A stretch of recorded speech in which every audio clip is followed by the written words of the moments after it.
असं आहे की मस्साजोग गावचे सरपंच संतोष देशमुख यांची ज्या क्रूरपणे हत्या झाली आणि त्यानंतर सरकारच्या वतीनं राणा भीमदेवी थाटामध्ये जे कोणी आरोपी असतील, जे कोणी या खुनामध्ये सहभागी असतील, ज्यांचा म्हणून प्रत्यक्ष अप्रत्यक्षपणे सहभाग असेल, त्या सर्वांना सरकार सोडणार नाही अशा प्रकारच्या राणा भीमदेवी थाटामध्ये घोषणा झाल्या। पण नंतर याच संतोष देशमुखांच्या खुनांसंदर्भात सातत्यानं सरकारच्या वतीने जे वेळकाढूपणा सुरू आहे, उदाहरणच सांगायचं झालं तर वाल्मिक कराडपासून त्यांचे सगळे जे काही या प्रकरणामध्ये आरोपी आहेत त्यांना शोधण्याकरता अनेक पथकं तयार केली गेली, 150 पोलीस अधिकारी नेमले गेले आणि तेच वाल्मिक कराड सरळ येऊन पुण्यामध्ये CIDच्या ऑफिसमध्ये स्वतः हजर होतात, तोपर्यंत पोलिसांना पत्ताच लागत नाही। हे एक संशयाचं प्रकरण आहे। त्यानंतर SIT नेमली, त्या SITमध्ये वाल्मिक कराडच्या जवळचेच अधिकारी त्या ठिकाणी असतात, हे एक संशयाचं प्रकरण आहे। त्यानंतर ज्यांच्यावर मकोका लागला मात्र वाल्मिक कराडवर अद्यापपर्यंत लागलेला नाही आणि म्हणून हे प्रकरण देखील संशयास्पद आहे। आता SITचे काही अधिकारी बदलले गेलेत, त्यामुळं संतोष देशमुखांच्या हत्येमागचं कारण आणि हत्येमध्ये असणारे जबाबदार लोक आणि त्याच्या पडद्याच्या पाठीमागे असणारे लोक हे सरकारच्या जवळचे आहेत, हे स्पष्ट झालेलं आहे। त्यामुळं संतोष देशमुखांना न्याय मिळण्याच्या ऐवजी संपूर्ण महाराष्ट्र आक्रोश करतोय।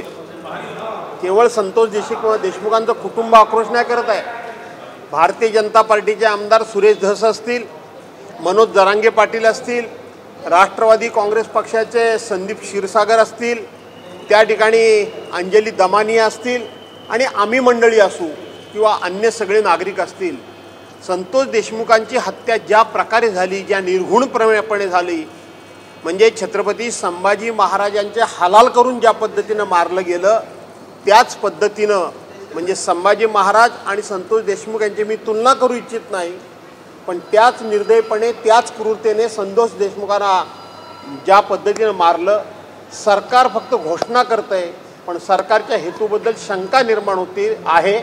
अशाच पद्धतीची सरकारची कृती आहे। असं आहे, मी तेच सांगतोय, वेळ काढूपणा कशा करता? लोकांनी सातत्यानं ओरड करायची आणि नंतर एक स्टेप सरकारने घ्यायची, म्हणूनच सरकारच्या कृतीबद्दल उक्ती आणि कृती याच्यामध्ये संशय निर्माण झाला आहे।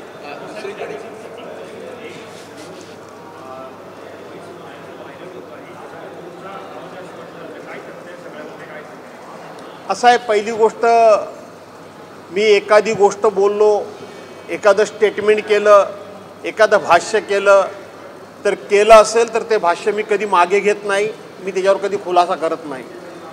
दुसरी गोष्ट, जे भाष्यच मी कधी केलं नाही त्याचाही मी कधी खुलासा करून मी नामानिराळा होण्याचा प्रयत्न करत नाही। मला आश्चर्य वाटते, काल आमचा एक खाजगी प्रमुख पदाधिकाऱ्यांची बैठक झाली आणि त्या बैठकीमध्ये मी जे खाजगी बोललंच पाहिजे, काही चुकीचं नाही आहे, जे 4 भिंतीच्या आतमध्ये आपल्या पक्षाबद्दल, आपल्या पक्षाच्या पदाधिकाऱ्यांना किंवा पक्षाला अपेक्षित असलेली काही जबाबदारी आणि अपेक्षित अशा प्रकारचे काही निर्णय होणं अपेक्षित आहे, एक जबाबदार नेता म्हणून मला ते करावंच लागणार आहे। पण मला आश्चर्य वाटतंय की खाजगीमध्ये झालेल्या बैठकीचं त्या ठिकाणी क्लिप व्हायरल झाली आणि ही क्लिप मीडियापर्यंत गेली, याचा अर्थ जबाबदार पदाधिकारी जबाबदारीनं वागतात का याचा विचार करण्याची गरज आली आहे। आणि म्हणून मी म्हणालो, ती क्लिप व्हायरल करून आपण जबाबदार पदाधिकारी नाहीत हेच काही पदाधिकाऱ्यांनी सिद्ध केलेलं आहे।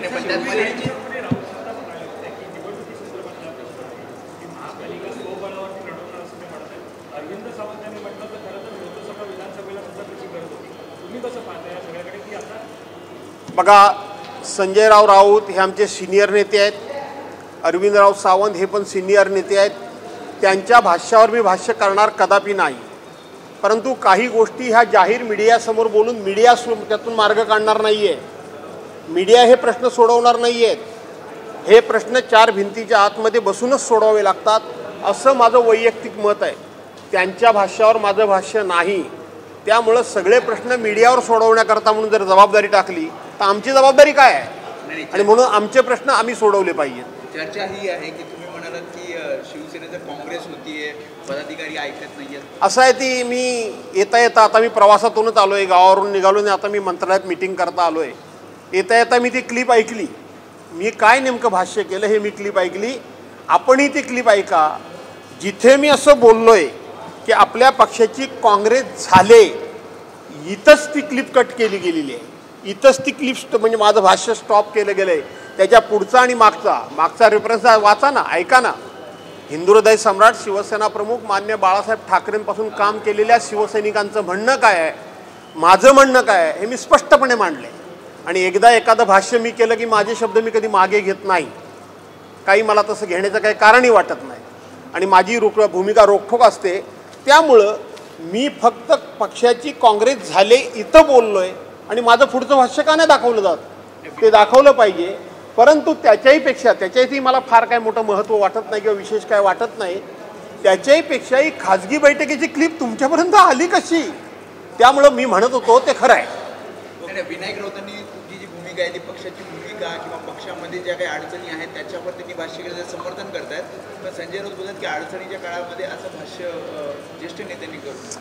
संजयराव राऊत काय बोलले ते मी ऐकलं नाही, विनायक राऊत काय बोलले ते मी ऐकलं नाही.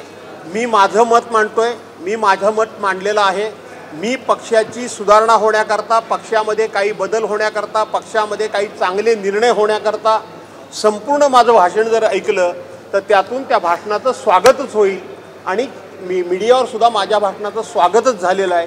त्यामुळं या ठिकाणी पक्ष अडचणीत वगैरे असं म्हणण्याचं काही कारण नाही. आणि जर पक्ष अडचणीत असेल तर तो बाहेर काढण्याकरता काही ठोस भूमिका घेतली पाहिजे ना, काही ठोस निर्णय घेतले पाहिजेत ना, काही धाडसानं काही निर्णय आपल्या अंगावर घेतले पाहिजेत ना, काही संकटांना सामोरं गेलं पाहिजे ना. ही माझी भूमिका आहे आणि म्हणून ती भूमिका मांडणं एक पक्षाचा कार्यकर्ता म्हणून माझी जबाबदारी आहे, ती मी पार पाडलेली आहे. धन्यवाद.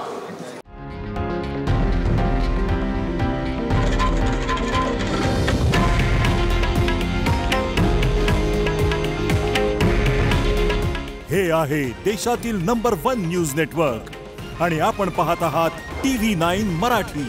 काळजी तुमची, हित महाराष्ट्राचं.